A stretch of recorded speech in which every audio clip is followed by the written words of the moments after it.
Domani si vota in 46 comuni del Veneto per l'elezione del sindaco e del consiglio comunale, oltre 500.000 gli elettori chiamati alle urne, 10 i comuni che potrebbero andare al ballottaggio, Treviso e Vicenza le sfide più attese. Risultati, interviste e commenti, tutto sulle elezioni amministrative nello speciale Ring in onda su Antenna 3, domenica dalle 21:15 e lunedì mattina dalle 7. Incidente stradale a Musile di Piave lungo la Triestina, 3 le auto coinvolte, 8 le persone rimaste ferite, lo schianto poco dopo la mezzanotte, traffico deviato. 78enne di Vittorio Veneto scomparso in Valtovanella, era partito ieri mattina per andare a Lumache, non è rientrato, in corso da ieri sera alle ricerche da parte del soccorso alpino e carabinieri. Mamma di un ragazzino di prima media prende a schiaffi la prof di inglese del figlio dopo un 4 in un compito, è accaduto a Selvazzano nel Padovano.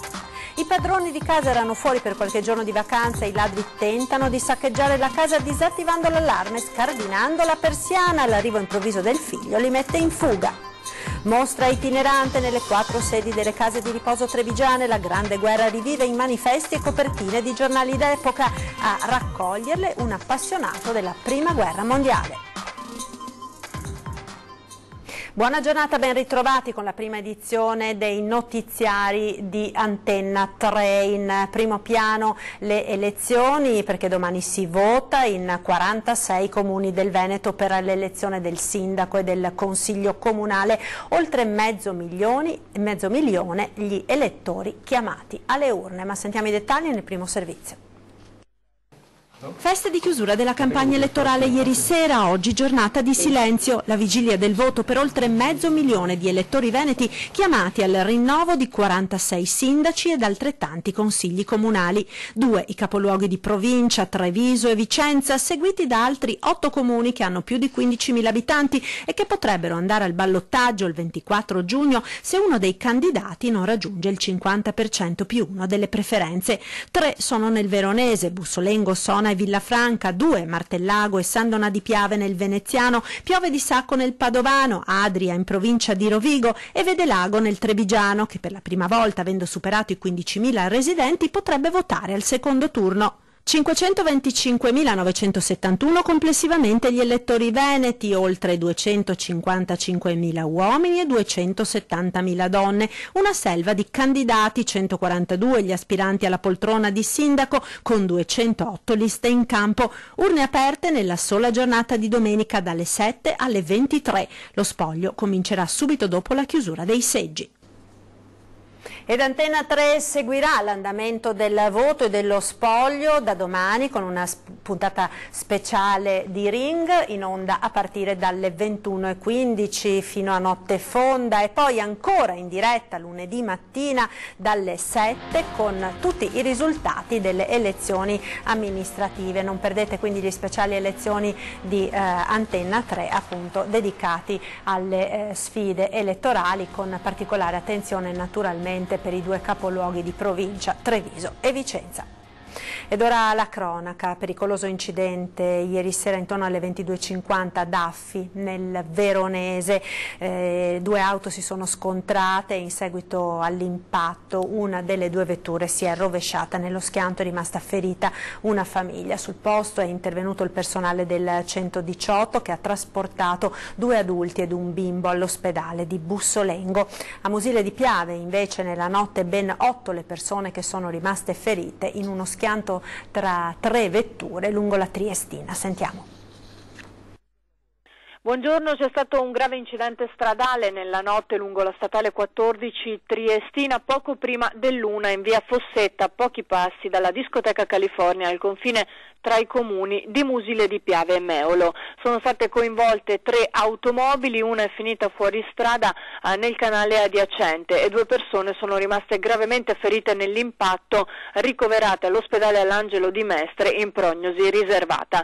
In tutto sono 8 le persone che si trovavano nei veicoli e che sono state trasportate all'ospedale a bordo delle ambulanze del 118 giunte poco dopo sul posto, una al Cafoncello di Treviso mentre mentre altre 5 a San Donà di Piave. Sul posto, oltre, come abbiamo già detto, le ambulanze del 118 sono giunti, i vigili del fuoco che hanno lavorato a lungo per recuperare gli occupanti e i veicoli. Alcune delle persone erano proprio incastrate all'interno e c'è voluto un lungo lavoro per cercare di estrarle. C'erano anche i carabinieri cui è spettato il compito di ricostruire la dinamica dell'accaduto e poi svolgere i rilievi di rito. La strada è stata chiusa per il tempo necessario alle operazioni e poi riaperta intorno alle 5:30 di mattina. Da Musile è tutto, restituisco la linea allo studio.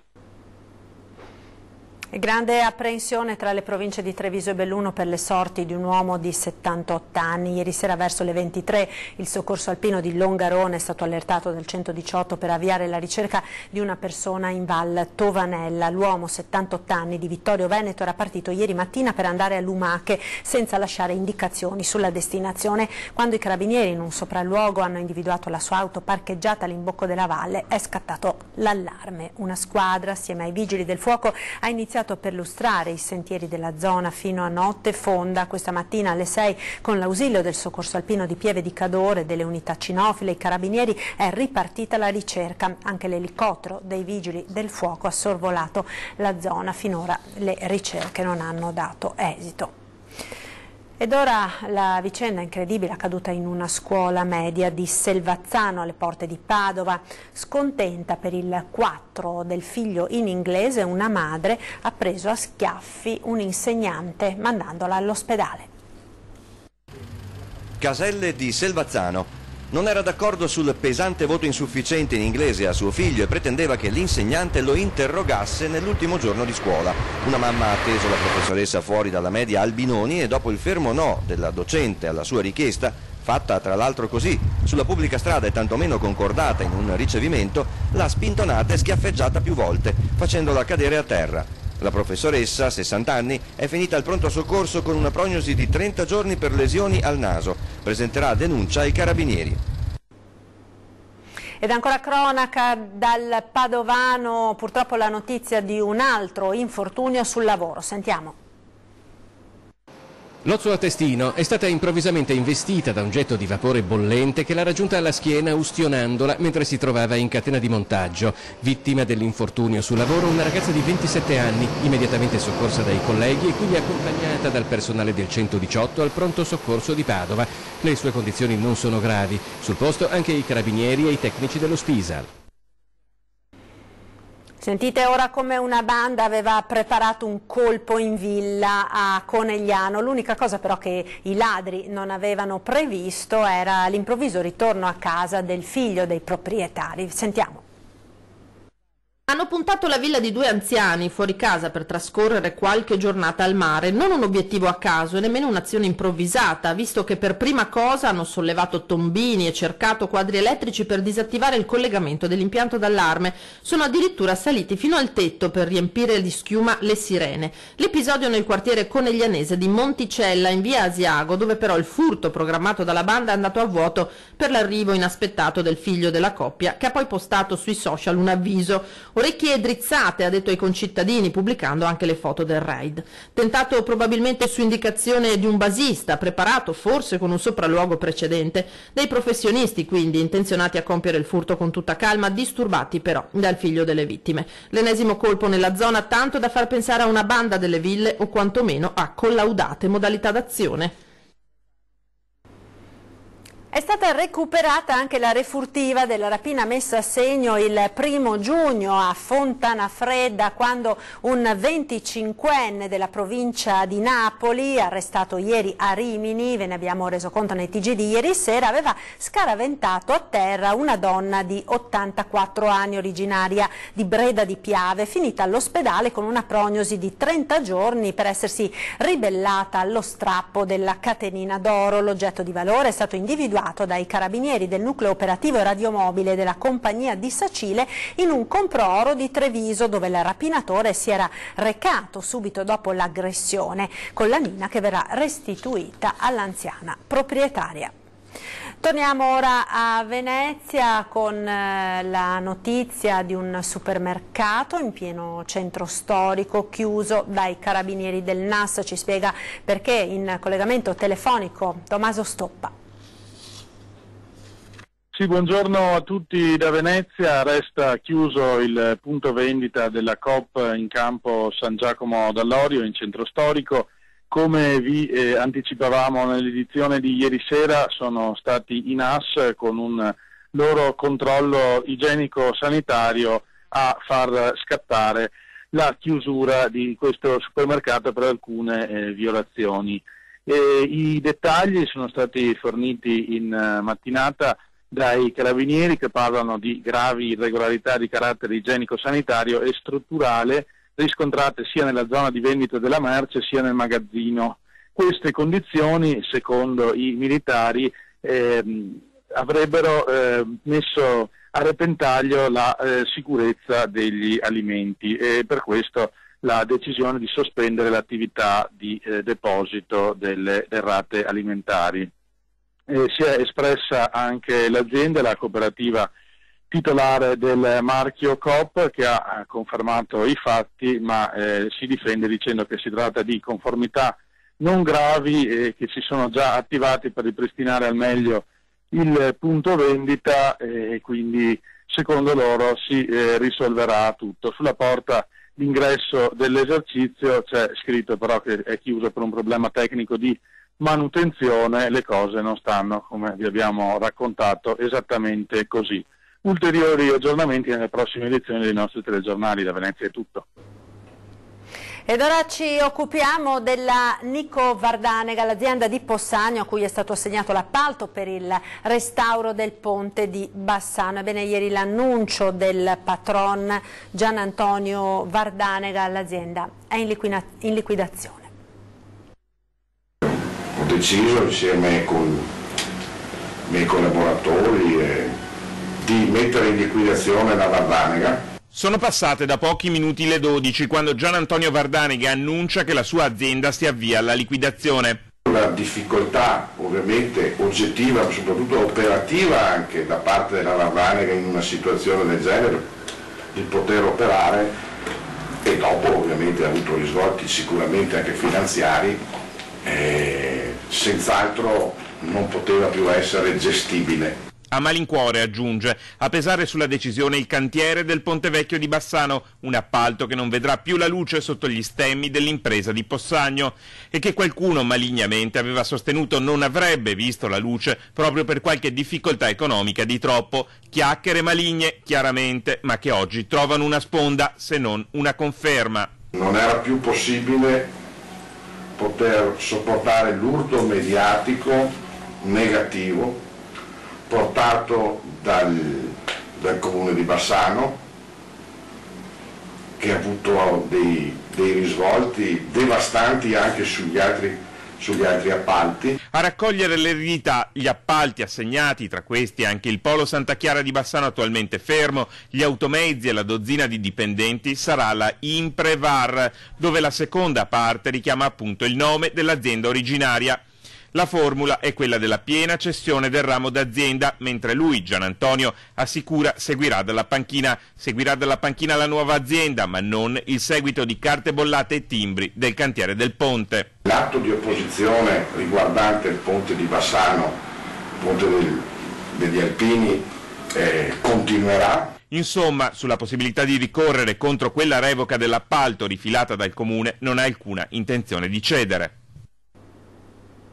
Arriva il laboratorio mobile della polizia scientifica e sta tutto in un SUV pronto ad intervenire direttamente sulle scene del crimine. Vediamo.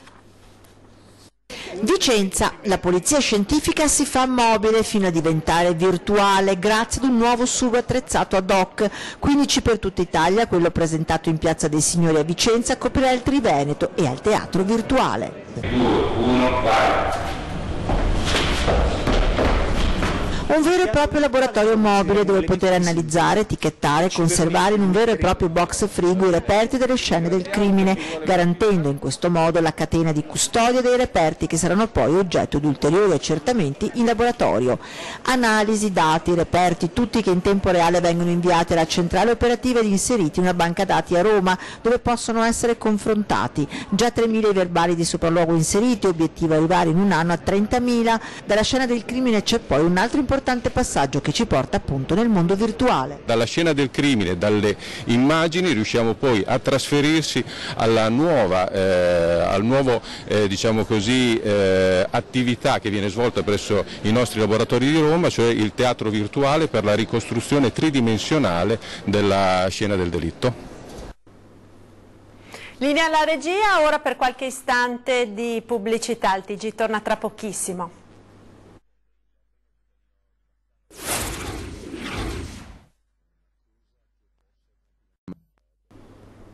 Rieccoci in diretta con la prima edizione dei TG di Antenna 3, andiamo ora nel Padovano, precisamente a Maserà, per un'incredibile vicenda sindacale. L'azienda notifica licenziamenti collettivi per 56 operai, i sindacati presidiano la fabbrica e la dirigenza, più un gruppo di impiegati salvati dai licenziamenti, si ritrovano tutti a lavorare in un albergo di Montegrotto. Vediamo. Viva la solidarietà!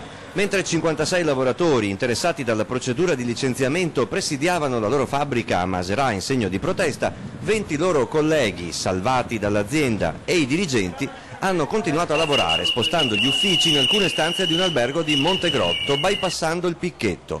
Ora i colleghi li hanno scoperti. Diciamo che li abbiamo stanati e abbiamo deciso di fare questa manifestazione proprio per rendere anche pubblica questo loro comportamento, che anche rasenta quelli che sono le norme di legge, perché non si può lavorare in maniera subordinata all'interno di locali, diciamo, affittati e non consoni e non rispettosi delle normative di legge. La procedura di licenziamento collettivo per 56 dipendenti su 76 della Exo Italia di Maserà, gruppo Crocs, è stata notificata il 31 maggio. Secondo la CGIL l'azienda delocalizzerà la produzione all'est, tenendo nel Padovano solo la progettazione e l'amministrazione.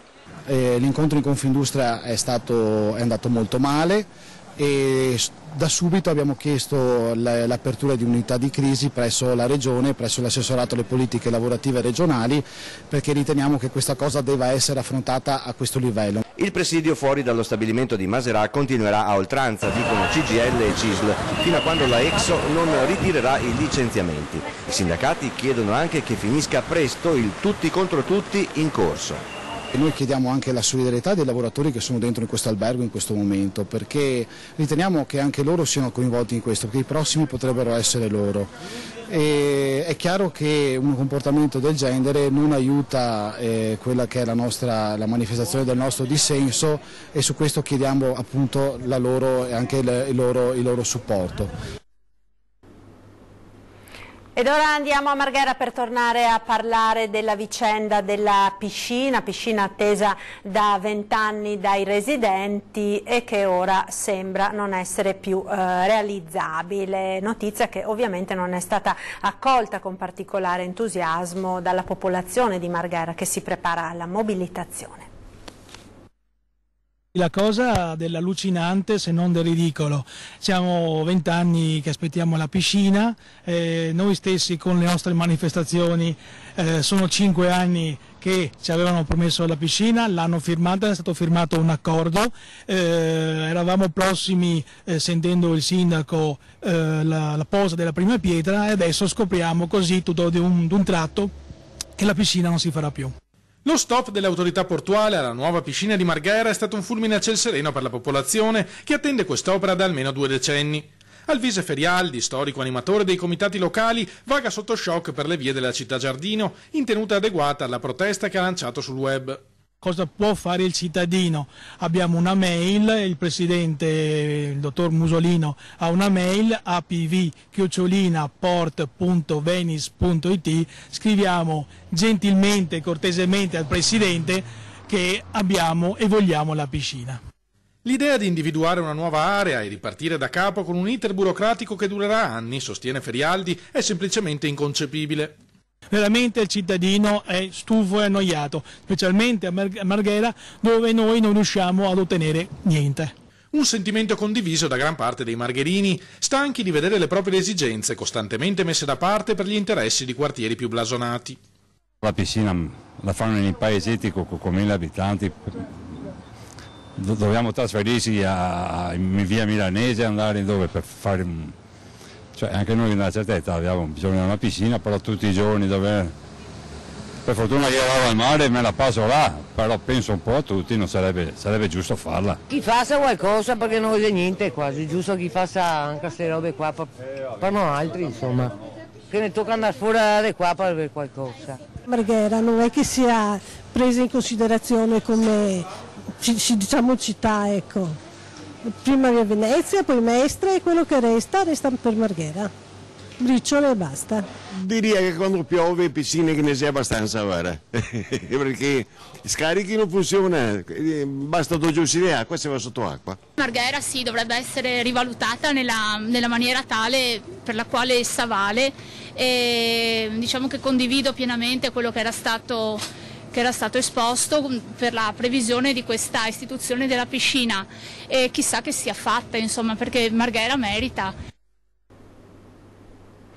Ed ora una mostra itinerante nelle 4 sedi delle case di riposo trevigiane dedicata alle prime pagine della Domenica del Corriere all'epoca della Grande Guerra. A raccoglierle un appassionato della Prima Guerra Mondiale, ma soprattutto appassionato di immagini. Vediamo.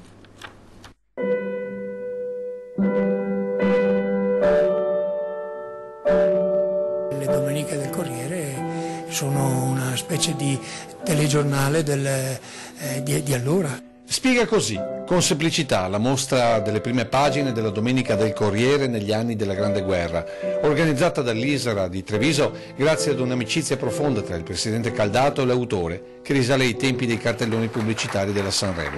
Un'esposizione dedicata non tanto alle illustrazioni di Achille Beltrame, quanto alle emozioni che ora, come allora, trasmettono al visitatore. È l'artigianato della comunicazione e i pittori, poco prima avevamo i pittori, no?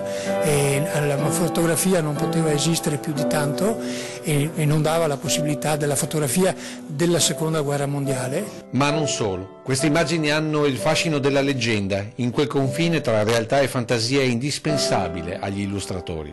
È la fantasia di questi grandi artisti che hanno stimolato in noi dei fatti epici, degli eroismi, perché nessuno vedeva cosa succedeva sul Col di Lana. Così il pennello ha fermato la fotografia impossibile della stampella di Enrico Toti, così come i volantini d'Annunziani del volo su Trieste. Erano i telegiornali dell'epoca, ovvero l'informazione per immagini dedicata a un popolo distante e in gran parte analfabeta. Che cosa arrivava a casa? I racconti. Ma i racconti si perdevano, sì, le lettere, ma i racconti si perdono nel tempo, perché si aggiunge, si toglie, mentre quando c'è un disegno quello è. Ecco perché queste illustrazioni, oltre che belle, sono preziose agli occhi di ieri come di oggi e di domani, che riescono ad emozionarsi fino alle lacrime, vedendo in quei fanti disegnati le storie vere di tanti padri e nonni. Anche mio padre era sulla linea del Piave, aveva 13 anni. E poi prova a pensare, se non ci fossero stati questi, noi saremmo qui?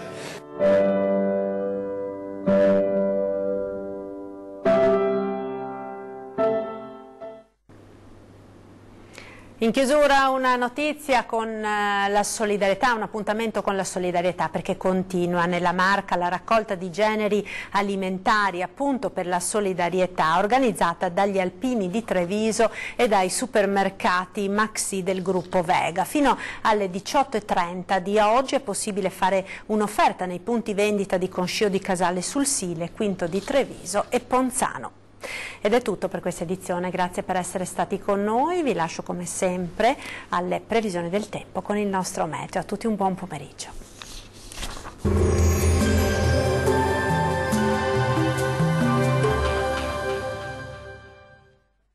Ben ritrovati al meteo. Tempo in prevalenza stabile, tuttavia con qualche disturbo. Vediamo il dettaglio di sabato 9 giugno. Sul Veneto al mattino ampio soleggiamento ovunque. Dal pomeriggio qualche addensamento sui rilievi del Bellunese e sui monti del Vicentino, anche con qualche acquazzone associato. Cielo sereno o al massimo poco nuvoloso altrove. Temperature minime tra 16 e 19 gradi. Valori massimi compresi invece tra 25 e 30 gradi. Non cambia di molto la previsione sul Friuli Venezia Giulia, qualche spazio soleggiato in più al mattino, poi con il passare delle ore lieve peggioramento con qualche rovescio possibile un po' su tutti i settori della nostra regione. Generale miglioramento entro la serata. Temperature minime comprese tra 18 e 20 gradi. Valori massimi oscillanti invece tra 26 e 30 gradi circa. Diamo uno sguardo infine alla situazione del Trentino Alto Adige. Tutto sole al mattino, poi nelle ore pomeridiane si accenderà l'instabilità, con rovesci e temporali sparsi ma piuttosto frequenti ovunque. Anche in questo caso migliorerà entro la serata. Temperature minime comprese tra 14 e 15 gradi. Valori massimi compresi invece tra 28 e 31 gradi. Dal meteo di Antenna 3 è tutto. Arrivederci al prossimo aggiornamento.